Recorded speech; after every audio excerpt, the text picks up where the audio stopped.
Hello বন্ধুরা, রূপকথা চ্যানেলে তোমাদের সকলকে স্বাগত জানাই।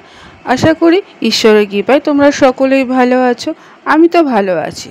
ঠাকুরের নাম নিয়ে আজকে পর্বটি শুরু করি। বন্ধুরা, শর্মিলা ঠাকুরের অভিনীত আরাধনাই হোক বা সুচিত্রা সেনের অভিনীত হারানো সুর, ছবির নায়ক নায়িকাদের পাশাপাশি কীভাবে নিজের দিকে দৃষ্টি আকর্ষণ করতে হয় এই ব্যক্তির তা জানা ছিল। সেই যুগের ছবি বিশ্বাস বা তুলসী চক্রবর্তী জাদলের অভিনেতার পাশাপাশি সম্পূর্ণ স্বতন্ত্র হয়ে অভিনয়ের ফিল্ডে খেলা করে গেছেন।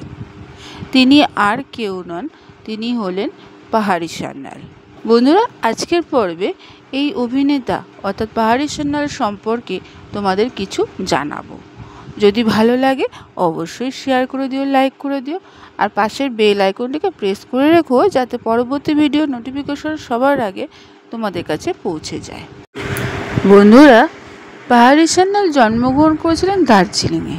যদিও তার জন্মস্থান নিয়ে কিছু বিতর্ক রয়েছে, তবু একতরফা কিছু মানুষের বক্তব্য তিনি সিমলার কাছে কসৌলি শহরে জন্মগ্রহণ করেছিলেন। শৈশব ও যৌবনের প্রথম পর্বটা লখনৌতেই কাটিয়েছিলেন। 1.5 বছর বয়সে মা হারা হয়ে যায় পাহাড়ি সান্যাল। পিতা ছিলেন একজন সঙ্গীতজ্ঞ এবং সেনা বিভাগের হিসাব পরীক্ষক। বাল্যকালে পিতার কাছে সঙ্গীতের অনুপ্রেরণা লাভ করেছিলেন।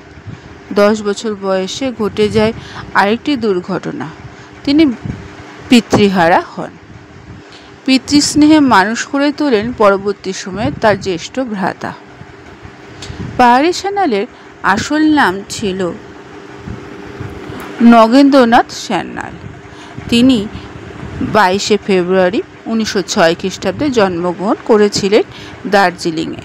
পাহাড়ি সান্যাল সঙ্গীতের প্রতি অনুরাগ ছিলেন, তাই তাকে বেনারস হিন্দু বিশ্ববিদ্যালয়ে প্রকৌশল পাঠ ত্যাগ করায় এবং তিনি লখনৌ এসে সঙ্গীত চর্চায় আত্মনিয়োগ করেছিলেন।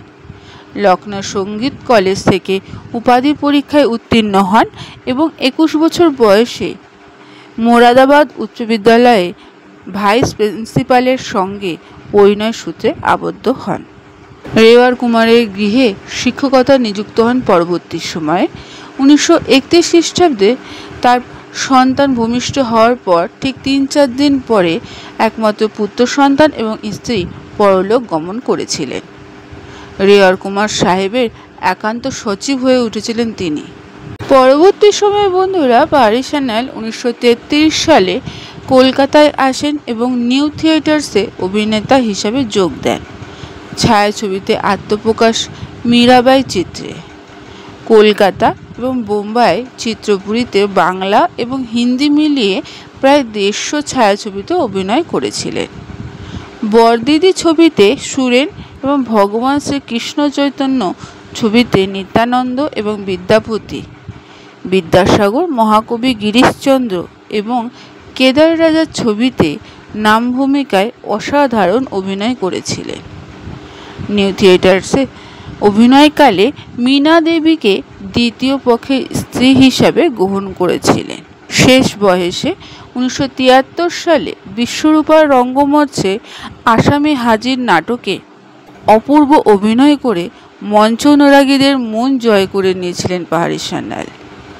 বাংলা হিন্দি মিলিয়ে 4 দশক প্রায় 197টি ছবিতে অভিনয় করে গেছেন পাহাড়ি সান্যাল। বন্ধুরা, 1932 সালে পাহাড়ি সান্যাল কলকাতায় চলে আসেন। এখানে বন্ধু চিত্রগ্রাহক কৃষ্ণগোপালের মাধ্যমে তার পরিচয় হয় চলচ্চিত্র নির্মাতা ও দক্ষ অভিনেতা প্রমথেশ বড়ুয়ার সাথে। 1932 সালে নিউ থিয়েটার্স প্রযোজনায় এবং প্রমথেশ বড়ুয়ার পরিচালনায় পাহাড়ি সান্যাল রূপরেখা ছবিতে অভিনয়ের সুযোগ পেলেও চুক্তিগত সমস্যার কারণে শেষ পর্যন্ত সেই ছবিতে অভিনয় করা হয়নি পাহাড়ি সান্যালের। এরপর দেবকী বসু তাকে নিয়ে আসেন নিউ থিয়েটার্সে। সেখানে 150 টাকা মাসিক বেতনে অভিনেতা হিসাবে যোগ দিয়েছিলেন। অভিনয় দক্ষতার পাশাপাশি সুগায়ক হওয়ার কারণে তিনি অনেক ছবিতে সুযোগ পেয়েছিলেন। পাহাড়ি সান্যাল অভিনীত প্রথম মুক্তিপ্রাপ্ত ছবি প্রেমাঙ্কুর আতর্থী পরিচালিত ইহুদি কি লড়কি। 1933 সালে দেবকু বসুর পরিচালনায় হিন্দি ভাষায় নির্মিত সাংকেতিক ছবি রাজনারে মিয়া। ছবিতে চাঁদ ভট্টের চরিত্রে অভিনয় করেছিলেন পাহাড়ি সান্যাল। সেই বছর ছবিটি একটি বাংলা রূপও মুক্তি পেয়েছিল, নাম ছিল মীরাবাই। সেই সময় কলকাতা শহরে হিন্দি এবং বাংলা দুই ভাষারই ছবি শুটিং হতো এবং দুই ভাষার ছবিতেই প্রথম দিকে সমান অভিনয় করে গেছিলেন পাহাড়ি সান্যাল। লখনৌতে শৈশব এবং কৈশোরে অনেকগুলি বছর অতিবাহিত হওয়ার সুবাদে পাহাড়ি সান্যাল হিন্দি ভাষার উপর দক্ষতা ভালোই ছিল। এমনকি রাজনারী মীরার মতোই দেবদাস, বরদিদি, মায়া, বিদ্যাপতি নামক চলচ্চিত্র বাংলা হিন্দি দুটো রূপই সমান দক্ষতার সঙ্গে অভিনয় করেছিলেন পাহাড়ি সান্যাল। প্রথম দিকে ছবিগুলোতে তার গাওয়া গান শোনা যায়, কিন্তু শচীন দেব বর্মনের গাওয়া সমস্ত গান পুনরায় রেকর্ড করার জন্য পাহাড়ি সান্যালকে ব্যবহার করেছিলেন পঙ্কজ কুমার মল্লিক ইহুদি কি লড়কির সময়ে। এছাড়া মীরাবাই ছবিতে তার কণ্ঠে অনেকগুলো গান ছিল। ভাগ্যচক্র হলো ভারতবর্ষের প্রথম ছবি যেখানে প্লেব্যাক গান ব্যবহার করা হয়েছিল। পাহাড়ি সান্যাল যেখানে প্লেব্যাক গায়ক হিসাবে গেয়েছিলেন কেন পরাণ হলো বন্ধনহারা এই গানটি। করোড়পতি ছবিতে KL সাইগলের সঙ্গে যুগলে চাকরি দিলাদে গানটি গেয়েছিলেন পাহাড়ি সান্যাল। আবার কানন দেবীর সঙ্গে যৌথভাবে তিনি গেয়েছিলেন মস্ত পবন শেখ গানটি। আবার নৌকারবি ছবির হিন্দি রূপ মিলনে ও কাহে আপ কি দো চাহা কা ইনাম গানের জন্য প্রভূত জনপ্রিয়তা অর্জন করেছিলেন স্বয়ং পাহাড়ি সান্যাল। যদিও শুরুর দিকে এই ছবিগুলিতে তার গাওয়া গান বেশি আকর্ষণ বা যতটা শ্রুতিবন্ধন ছিল, তার অভিনয় ততটা উজ্জ্বল ছাপ রাখতে পারেনি। 30-এর দশকের শেষের দিকে এবং 40-এর দশকের গোড়া থেকে অভিনয়ে আরও বেশি মনোনিবেশ করতে থাকেন পাহাড়ি সান্যাল।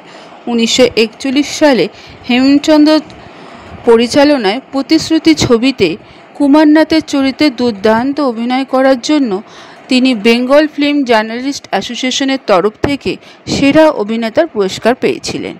এরপর 40-এর দশকের গোড়াতে তিনি বোম্বে আবার চলে যান। সেখানে একের পর এক হিন্দি ছবিতে অভিনয় করেছিলেন।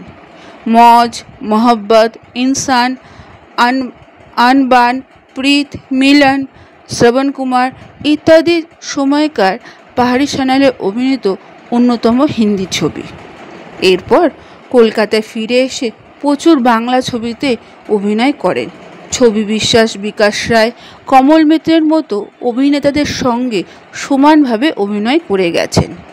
সেই সময় থেকে যেসব ছবি অভিনয় করেছিলেন পাহাড়ি সান্যাল তার মধ্যে উল্লেখযোগ্য ছিল সাধারণ মেয়ে, রং বেরং, উল্টো রথ, বিদ্যাসাগর, বাবলা, সদানন্দের মেলা, সাপমোচন, সাহেব বিবি গোলাম প্রভৃতি। বিখ্যাত বাঙালি মনীষী বিদ্যাসাগরের চরিত্রে অভিনয় করে তিনি দর্শক মহলে প্রশংসা তো অর্জন করেইছিলেন, পাশাপাশি 1956 সালে মুক্তিপ্রাপ্ত মহাকবি গিরিশচন্দ্র নামক জীবনীমূলক ছবিতে গিরিশচন্দ্র ঘোষের চরিত্রে যে অভিনয় করেছিলেন তিনি তা ব্যাপক সমাদর লাভ করেছিলেন। এরপর উত্তম সুচিত্রার বিপরীতে দাঁড়িয়ে পাহাড়ি সান্যাল নজর কাড়া অভিনয় করে গিয়েছেন। তা যেসব ছবিতে তিনি অভিনয় করেছিলেন তার মধ্যে উল্লেখযোগ্য পৃথিবী আমারে চায়, হারানো সুর, দ্বীপ জেলে যায়, হাসপাতাল, পুরস্কার বিজয়ী চলচ্চিত্র, সাত পাকে বাঁধা। এরপর ভানুগোয়েন্দা জরুর অ্যাসিস্ট্যান্ট, একটি রাতের মতন ছবিতে অত্যন্ত মজাদার চরিত্রে একই রকম পারদর্শিতা দেখিয়েছিলেন। 1965 সালে চিত্ত বসুর পরিচালিত জয়া ছবিতে পার্শ্ব চরিত্রে অভিনেতা হিসাবে BFJ পুরস্কার জিতেছিলেন পাহাড়ি সান্যাল। এছাড়া তার অভিনীত উল্লেখযোগ্য আরও কয়েকটি চলচ্চিত্র হল কায়াহীনের কাহিনী, গৃহদাহ, শক্তি সামন্তের পরিচালনায় আরাধনাতেও অভিনয় করেছিলেন তিনি। তাছাড়া পরশ পাথর, কাঞ্চনজঙ্ঘা, অরণ্যের দিনরাত্রি প্রভৃতি ছবিতে অভিনয় করেছিলেন। তবে তার আরেকটি গুণ ছিল, তিনি বহু ভাষায় কথা বলতে পারতেন। বাংলা, হিন্দি ছাড়াও উর্দু, ইংরাজি, ফার্সি ভাষাতেও তিনি সমান পারদর্শী ছিলেন। মূল ভাষা ফার্সি সাহিত্যে সাবলীলভাবে পড়তে পারতেন তিনি। 1963 সালে মার্চেন্ট আইভির উদ্যোগে জেমস আইভরি পরিচালিত ইংরাজি ভাষায় নির্মিত দ্য হাউস হোল্ডার ছবিতে অভিনয় করেছিলেন পারিস সান্যাল। কিন্তু দীর্ঘ 4 দশক জুড়ে তিনি বাংলা, হিন্দি মিলিয়ে প্রায় 150-রও বেশি ছবিতে অভিনয় করেছিলেন।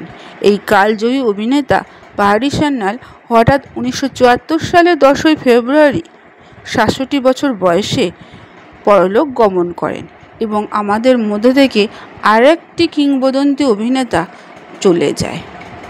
তার মতন দ্বিতীয় অভিনেতা আর জন্মায়নি বা খুঁজে পাওয়া যায় না। বন্ধুরা, আজকের পর্বটি এখানেই শেষ করলাম। এতক্ষণ আমার ভিডিওটি দেখার জন্য ও শোনার জন্য তোমাদের অসংখ্য ধন্যবাদ।